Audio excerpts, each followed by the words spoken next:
triggered some of the largest protests in the country's history. Yet Georgia's prime minister said the foreign influence law, which was passed by parliament on Tuesday, reflected the will of the majority and therefore of the people. When the opposition convinces its supporters of something and they go out in the streets to protest, it's an absolutely normal and healthy event. But the political minority cannot, under any circumstance, force the majority to accept or reject a decision. Earlier in the day, scuffles broke out in Parliament between ruling party and opposition MPs as the law was approved in its third reading. The announcement was met with outrage by a crowd gathered outside the building, yet many vowed to keep up their protest movement.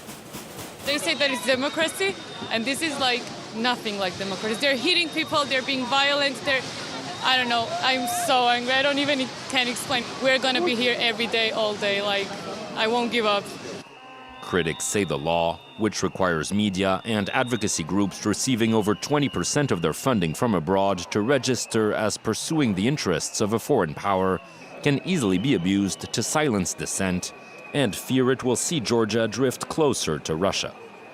Both Brussels and Washington have repeatedly warned it could derail the country's EU membership bid and affect relations with the West. This weekend, we saw some of the largest protests in Georgia's history, with tens of thousands of peaceful protesters. If this legislation passes, it will compel us to fundamentally reassess our relationship with Georgia.